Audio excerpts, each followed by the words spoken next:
예수님께서 마태복음 11장 11절에서 말씀하신 대로 여인이 낳은 자 중에서 가장 위대한 사람 세례 요한에 대한 말씀을 나누고자 합니다.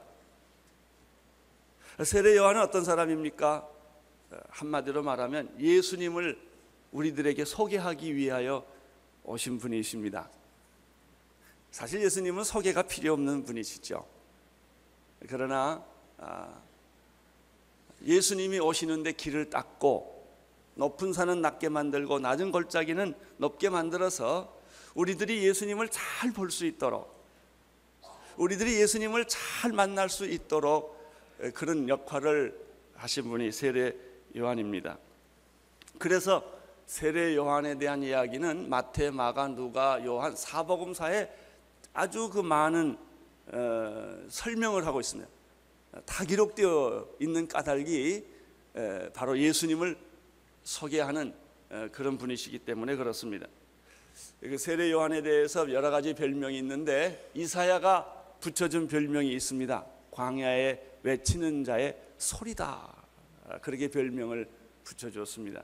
여러분, 소리의 특징이 뭔지 아십니까? 메시지는 있는데 그 소리가 없어지는 게 소리예요. 소리는 지나가는 거예요. 이게 소리의 특징입니다. 분명하게 메시지는 전했는데 그 다음에는 사라지는 것이죠. 소리다, 이렇게 되어 있습니다. 세례 요한은 언제나 그의 삶 전체를 통해서 발견하는 메시지는 나는 중요하지 않다, 이렇게 생각하는 분입니다. 어떤 대부분의 많은 사람들은 자기가 굉장히 중요합니다. 자기 의견이 반영되지 않거나 자기 생각이 무시당하면 화를 내고 다 뒤집어 버리는 분들이 많습니다. 세례 요한의 특징은 나는 중요한 사람이 아니다, 항상 그런 자세입니다.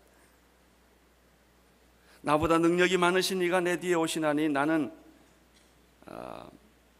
그의 굽혀 그의 신들매 풀기도 감당치 못하겠노라. 세례 요한은 뱃속에서부터 예수를 좋아한 사람입니다. 그래서 그 임신한 지 6개월 됐는데 예수님을 잉태한 마리아를 보고 세례 요한이 어머니 뱃속에서 뛰놀았습니다. 얼마나 예수님이 좋은지. 또 세례 요한의 관심은 오직 예수였습니다. 오직 예수. 그는 예수님을 볼 때 이런 말을 했죠.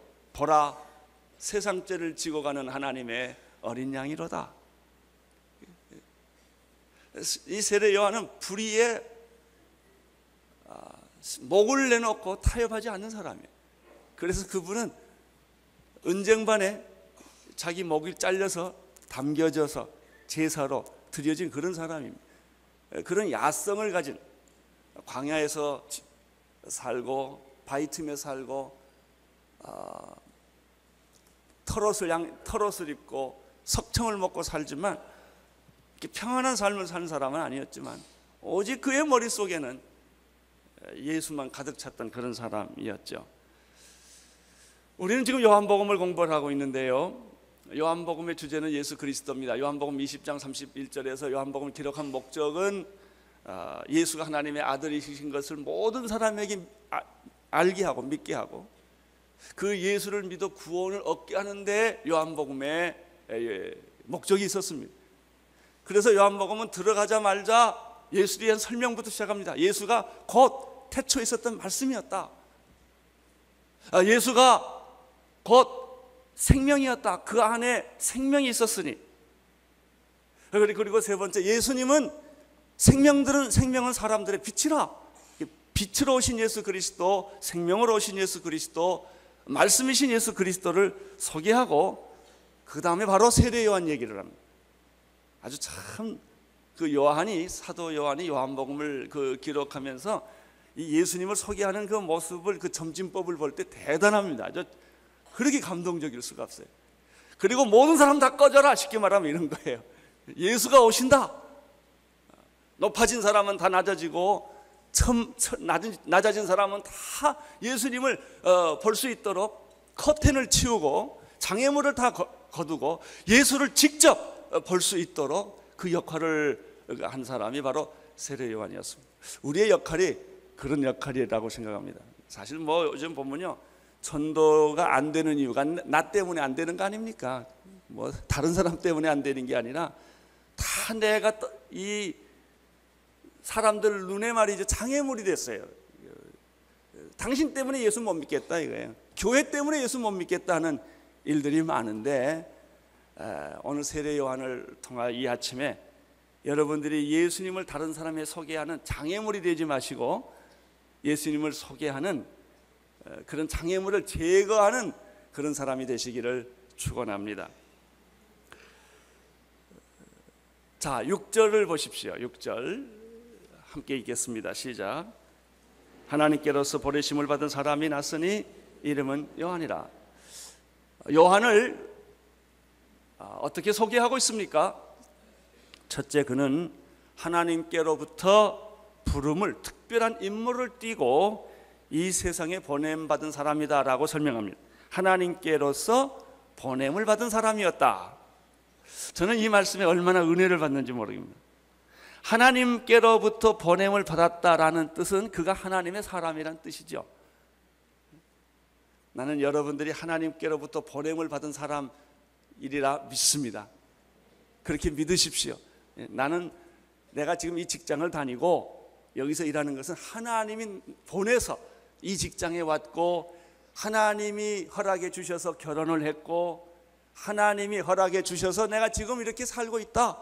나는 하나님께로부터 보냄을 받은 사람이다. 그런 영적 자부심이, 그런 영적인 사명이 여러분에게 있게 되기를 바랍니다. 여러분이 하고 있는 모든 일들이 하나님의 일이 되시기를 축원합니다. 하나님께로부터 보냄을 받았다. 여러분, 이 말을 조금 더 깊이 묵상해 보면 어떤 뜻이 있겠습니까?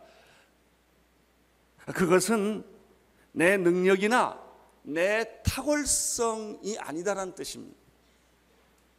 여러분, 세례 요한이 여인이 낳은 자 중에서 가장 위대한 사람이라고 예수님이 말씀하신 까닭은 그가 위대하고 탁월한 능력이 있어서가 아니라 그가 하나님으로부터 메시지를 받았기 때문에 그런 거예요. 하나님으로부터 사명을 받은 사람, 하나님으로부터 메시지를 받은 사람은 그가 돈이 없거나 무식하거나 그가 건강이 좋지 않거나 나이가 많거나 상관없이 그는 정말 위대한 사람이에요. 왜? 하나님의 일을 하기 때문에. 하나님의 그 미션, 사명을 수행하는 사람이기 때문에 그런 것입니다. 나는 세례 요한은 일찍 죽었어요. 그것도 모함을 받고 오해를 받아서, 시기와 질투를 받아서 단칼에 목이 잘리고 은쟁반에 그 목이 제물로 바쳐졌지만, 나는 그 세례 요한이 참 행복한 사람이 아니었을까 생각을 합니다. 그러면 불행한 사람은 뭘까요? 오래 살고 부자로 살고 떵떵거리고 살아도 인생의 목적과 의미가 없이 살아가는 사람은 불행한 사람. 시작은 있는데 목적이 없는 것을 가리켜 방황이라고 그러지 않습니까? 지성적으로 방황하는 사람들 얼마나 많아요. 권력을 가지고 방황하는 사람들, 참 세상에 방황하는 사람들 많습니다. 다 가지고도 방황하는 사람, 소유하고 방황하는 사람. 소유는 방황을 낳지요. 높은 자리에 올라가고 방황하는 사람들, 끙끙거리고 잠 못 이루는 사람, 항상 쫓기고 초조한 사람, 삶의 의미와 목적이 분명하지 않기 때문에 그런 것입니다. 소유가 많은 사람이 행복한 것이 아니라 목적이 분명한 사람이 행복한 것이고요, 오래 사는 사람이 행복한 것이 아니라 자기의 사명대로 사는 사람이 행복한 거예요. 6절에서 하나 더 우리가 발견하는 것이 있습니다. 6절을 한번 다시 보십시오. 하나님께로서 보내심을 받은 사람이 났으니 이름은 요한이라. 여기서 한 가지 더 건질 게 뭐냐면 그가 신이 아니고 사람이었다는 거예요. 근데 사실은 요한은, 세례 요한은 예언자, 특별한 사람 대접을 많이 받았죠. 그의 설교가 너무나 불같이 강렬했기 때문에 이게 사람이 아니라고 생각할 만큼 사람들에게 존경을 받았던 사람이 세례 요한인데, 세례 요한은 나는 요한이라는 이름을 가진 사람이다 말이죠. 이게 왜 중요한지 아세요? 사람의 본질적인 유혹은 신이 되려는 유혹이에요. 이게 인간에게 있어요. 조금만 잘나면, 조금만 박수치면, 조금만 높은 자리에 올라가면 주제 파악을 못하는 게 인간이에요. 옛날 생각 다 잊어버리고 뭐든지 해낼 수 있는 것처럼 착각을 한다고요. 그러니까 자꾸 사람들을, 인권을 유린하고 사람들 무시하고 가난한 자 생각 못하고 억울한 사람 생각하지 못하고 자기 입장만 생각하고 다른 사람을 다 자기 종으로 만들려고 그리고 자기가 모든 사람 위에 꼭대기에 올라가 앉으려고 하는 유혹이 바로 신이 되려는 유혹이에요. 이게 어떤 사람은 결혼해도 부인을 자기 종처럼 부리는 사람이 있어요. 직원이 안 된데도 왕같이 살려는 사람들, 이게 다 신이 되려는 유혹. 자기는 특별하다 이거예요. 자기는 너하고 다르다 이거예요. 나는 항상 대접받아야 되고 남의 위에 서야 되고 남을 지배해야 되고, 이런 게 전부 이 유혹이에요. 이게. 그래서 예수님이요, 제자들의 발을 씻어주지 않았습니다. 여러분, 어떤 위치에 있든지 남을 지배하지 마시고 남의 인권을 유린하지 마십시오. 여러분이 아무 높은 자리, 권력을 행사할 자리에 있을지라도 항상 섬기는 그런 마음을 가져야 할 이유가 여기에 있어요. 이 세례 요한은 언제나 주장하는 게 나는 사람이다. 이게. 나는 요한이라는 이름을 가진 사람이다. 자, 7절을 보십시오. 7절 읽어주십시오. 시작. 저가 증거하러 왔으니 곧 빛에 대하여 증거하고 모든 사람으로 자기를 인하여 믿게 하려 함이라. 세례 요한의 사명이 두 가지가 있어. 첫째, 자기는 빛의 증거자라는 거예요. 나는 빛이 아니라는 거예요. 빛의 증거자다. 두 번째, 나 때문에 모든 사람이 예수를 믿게 하는 그런 사명을 나는 가졌다. 그런 얘기예요. 전도지요. 증거.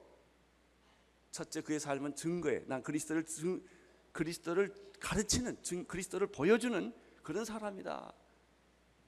또 하나는 나는 전도자다. 그런 말이에요.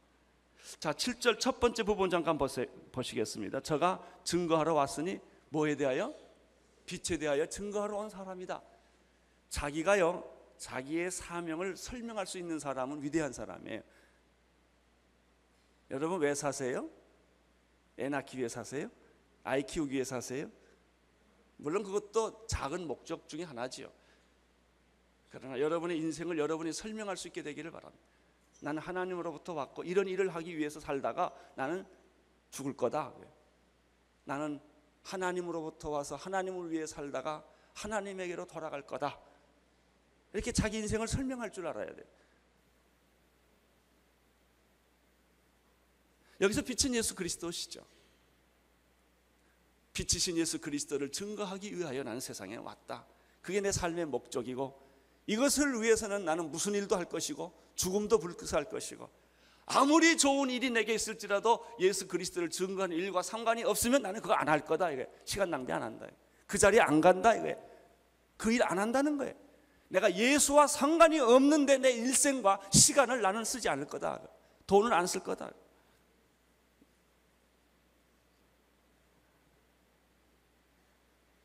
빛이 세상에 왔지만, 예수님이 세상에 왔지만 유감스럽게도 세상은 어두움이에요. 빛은 예수님이에요. 빛이 이 세상에 왔으되 어두움이 깨닫지 못하더라 라는 뜻은 예수님이 세상에 왔지만 세상은 예수님을 알아보지 못했다. 그것이 5절 얘기 아닙니까? 성경 5절 한번 보세요. 5절 시작. 빛이 어둠에 비치되 어둠이 깨닫지 못하더라.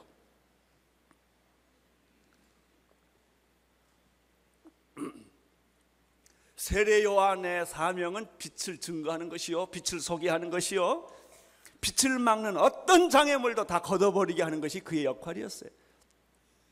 빛이 있는데 빛을 막으면 그 사람에게 빛이 전달 안 되는 거예요. 죽을 힘을 다해서 그 장애물을 내가 베끼는 거예요.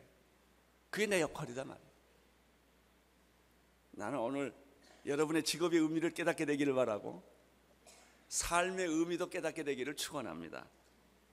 자, 6절 후반부 부분을 다시 보겠습니다. 7절 후반절이요.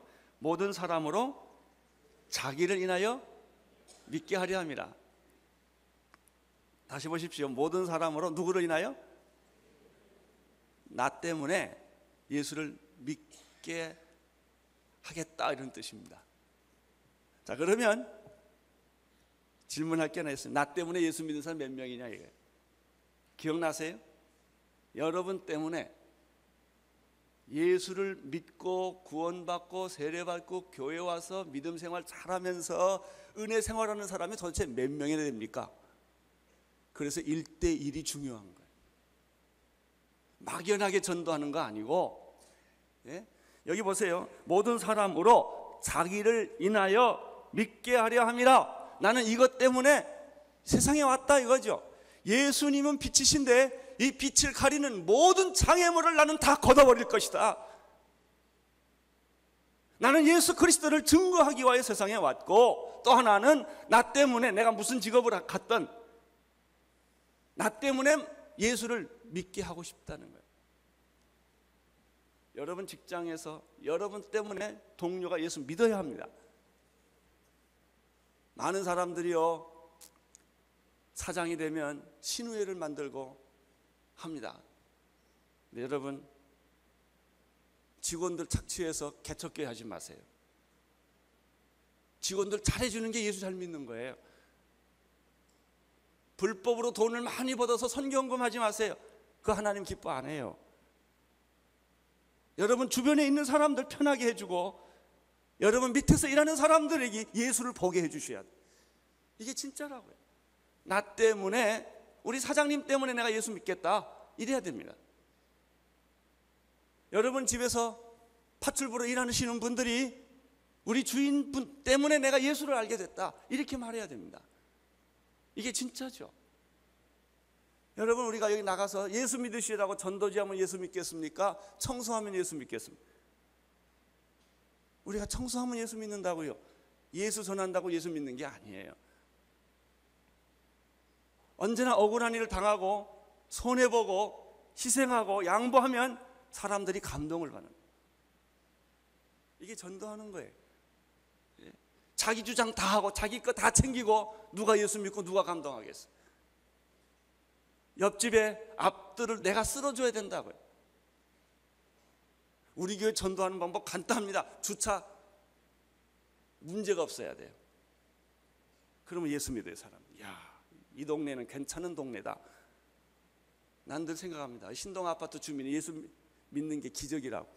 우리 때문에 얼마나 시험 들겠어요. 잘해줘야 합니다. 그 아파트에 가서 주차 안 해야 합니다.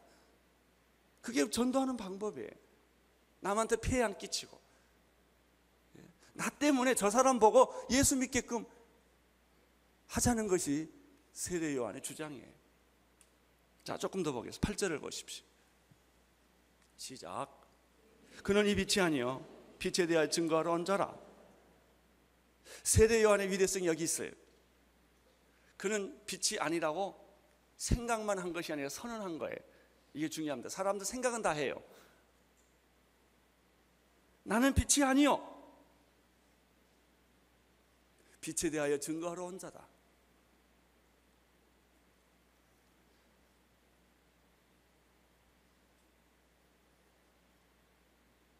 많은 사람들의 문제가 뭐냐면 자기가 빛이 아닌데도 빛이라고 착각을 하는 거예요. 그래서 사람들이 이렇게, 당신은 빛입니다. 그러면 노라는 말 못하고 가만히 아주 묘한 웃음을 웃으면서 가만히 있어요. 노도 아니고 예수도 아니에요. 누가 칭찬해주면 웃고 있어요. 나 그런 사람이 아닙니다, 이렇게 말을 못하고, 그런 것처럼 그렇다고 말하기에는 조금 미안하니까 예수도 안 하고 그냥 이러고 있는 거예요.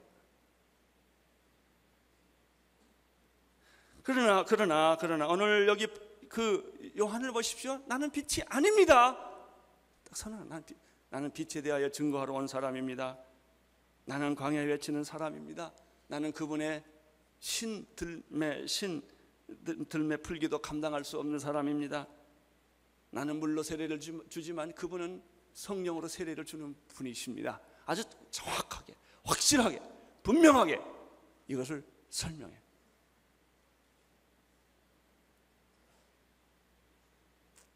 (19절부터 20절을) 보십시오. 세상 사람들이 예수님에 대해서 이런 질문을 했습니다. 읽어주십시오.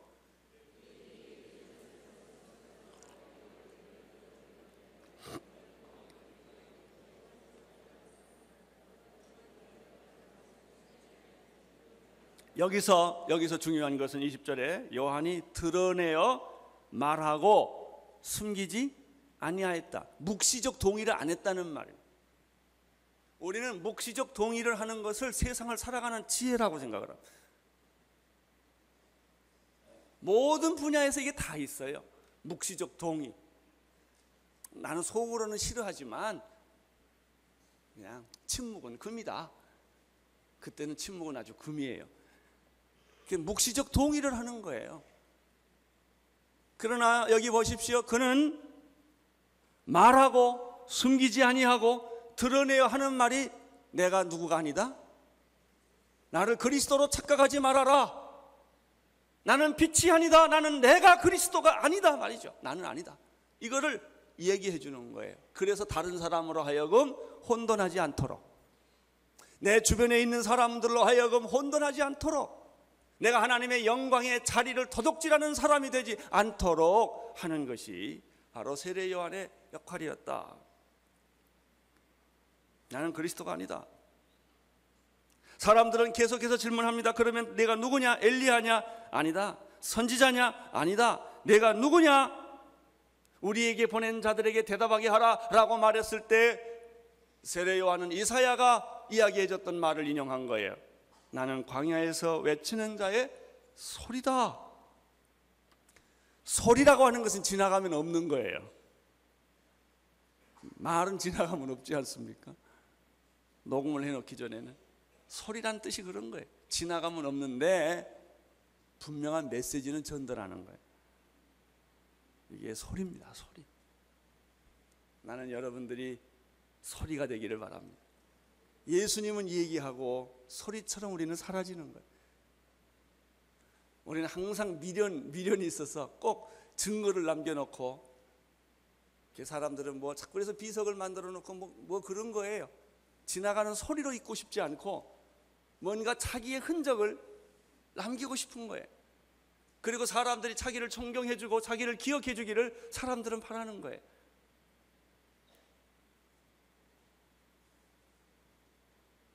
(26절) 27절 보십시오. 시작. 곧 내 뒤에 오시는 그이라. 나는 그의 신들매 풀기를 감당치 못하겠노라. 우리는 여기서 세례 요한의 그 영적 태도를 발견할 수 있어요. 그의 관심은 오직 누구였습니까? 예수였어요. 예수 때문에 내가 수치를 당하건 어려운 일을 겪건 감옥에 들어가건 그런 것은 별로 중요한 게 아니에요. 내가 중요한 게 아니니까. 세례 요한은 29절에서부터 보면요, 예수님에 대해서 아주 깊은 생각을 하고 있다는 사실을 알게 됩니다. 세례 요한이 왜 이렇게 됐을까? 그 세례 요한이 예수를 이해하는 깊이가 우리의 깊이하고 다르기 때문에 그래요. 자, 29절을 읽어주십시오. 시작. 이튿날 요한이 예수께 자기에게 나오심을 보고 가라되 보라, 세상 죄를 지고 가는 하나님의 어린 양이라다. 요한은 말이죠, 세례 요한은 예수님이 자기한테 오는 걸 보고 즉각 알아봤어요. 보라, 저분은 세상 죄를 지고 가는 하나님의 어린 양이로다. 예수에 대한 요한의 이해입니다. 얼마나 기가 막힙니다. 이사야는 메시아는 도살장에 끌려가는 소같이, 털 깎는 자 앞에 잠잠한 양같이, 그는 사람에게 흠모함을 받지도 아니하고 그는 벌품도 없는 그런 사람이었다라고 얘기를 합니다. 그는 고난을 겪는 사람이었다라고 메시아에 대한 설명을 하지요. 요한이 이걸 본 거예요. 메시아. 그는 영웅이 아니었단 말이죠. 그는 세상에 화려한 사람이 아니었다 이거죠. 세상 죄를 지고 가는 하나님의 어린 양이었다. 요한은 그걸 알아본 거예요. 계시록에서는 일찍 죽임을 당하신 어린 양이라고 설명을 하고 있어요. 여러분, 예수님이 하나님의 어린 양으로 이해가 됩니까? 그분이? 자, 30절 보시겠습니다. 30절 시작. 내가 전에 말하기를 내 뒤에 오는 사람이 있는데 나보다 앞선 것은 그가 나보다 먼저 계심이라 한 것이 이 사람을 가리킵니다. 두 번째 요한이 예수를 설명하는, 예수는 하나님의 어린 양이다. 우리의 죄를 다 담당하고 침묵하고 그리고 한 번도 변명하지 않고 그 많은 고초를 겪는, 마치 죄인처럼 죽어가는, 불쌍하게 죽어가는, 비참하게 죽어가는, 처절하게 죽어가는, 그가 하나님이면서도 자기 능력을 사용하지 않는 그런 분이시다. 그 다음에 두 번째 30절에 이런 말을 하죠. 그는 나보다 먼저 계신 분이었다. 태초부터 계신 분이었다. 그는 태초부터 계신 하나님이었다라고 요한이 예수를 설명을 합니다. 자, 세 번째 33절을 보십시오. 시작. 나도 그를 알지 못하였으나 나를 보내어 물로 세례를 주라 하신 그이가 나에게 말씀하시되 성령이 내려서 누구에게든지 머무는 것을 보거든 그가 곧 성령으로 세례를 주는 이인 줄 알라 하셨기에, 참 그 요한이 예수에 대한 이해가 그렇게 깊어요.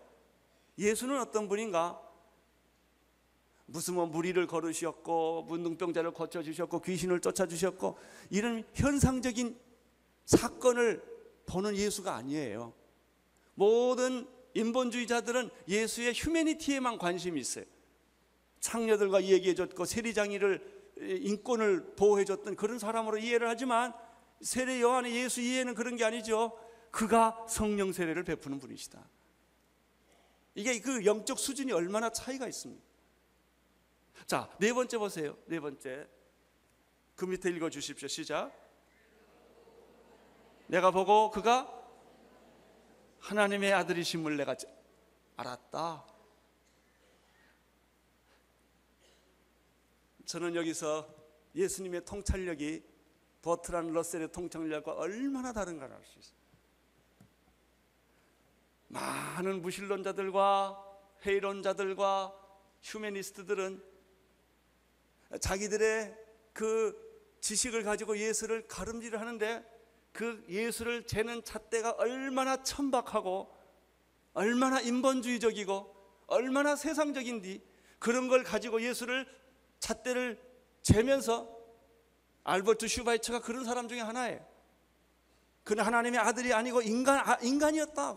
위대한 인간이었다. 르낭의 예수전이 그런 거예요. 겉으로 보면 너무나 멋있고 너무나 화려하고 너무나 그럴듯하게 예수를 설명한 것 같지만 그는 예수의 기본을 모르고 아무것도 모르는 사람이에요. 그가 하나님의 아들로서 예수, 세상 죄를 지고 가는 어린 양으로서 예수, 성령을 부어주시는 예수 그리스도, 우리의 구원자 예수 그리스도에 대해서는 그렇게 백치 같은 거예요. 무식한 거예요. 왜 그들이 예수를 믿지 못하는가? 예수에 대한 지식이 너무나 인간적이고 천박하기 때문에. 자기 기준 이상, 자기 수준 이상을 넘어서지 못하기 때문에. 다 자기 수준이에요. 영적인 통찰력은 입문도 하지 않았어요. 들어가지도 않았어요. 알아보지도 못하는 거예요. 그래서 예수님이 주시는 그 은혜와 그 생명과 그 빛과 그 구원과 그 축복은, 그 영적인 기쁨은 느껴볼 수가 없는 것이죠. 세례 요한이 이런 걸 짧은 구절에서 계속 톡톡톡 하면서 설명하는 걸 보는데 놀랍습니다. 예수에 대한 이해였습니다.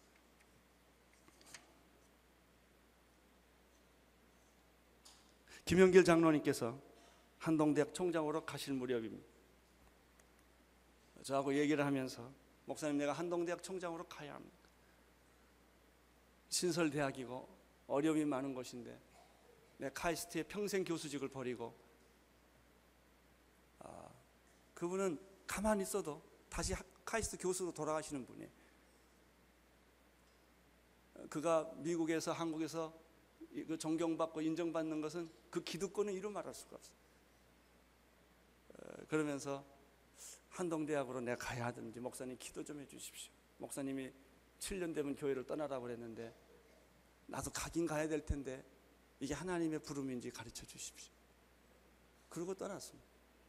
그때 우리는 같이 얘기를 하면서 제가 총장님한테 그런 질문을 했어요. 총장님이 가장 좋아하는 성경 구절이 무엇입니까? 그랬더니 서슴지 않고 두 개를 얘기를 하더라고요.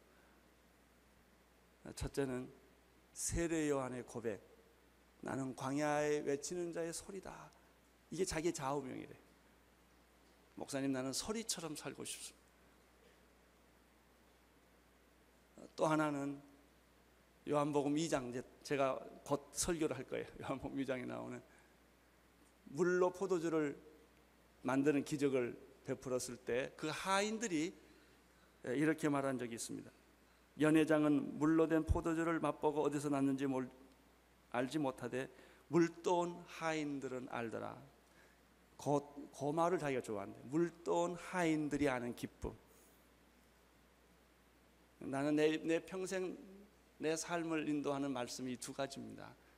한동대학을 이런 마음으로 갈 것입니다. 나는 소리입니다. 그리고 물떠온 하인들이 아는 기쁨 속에서 나는 살기를 원합니다. 그렇게 말하고 떠난 지가 엊그제 같아요. 근데 이제 아마 교도소에서 이 두 가지 단어를 굉장히 묵상하리라고 생각을 합니다. 나는 소리다. 나는 물떠온 하인이 아는 기쁨으로 사는 사람이다. 사랑하는 성도 여러분, 여러분에게도 이런 축복이 있게 되기를 바랍니다. 예수를 알고 믿으십시오. 깊이 그분을 묵상해 보십시오. 그분은 살아계시기 때문에 여러분이 묵상하면 묵상할수록 그분은 여러분에게 나타날 것입니다.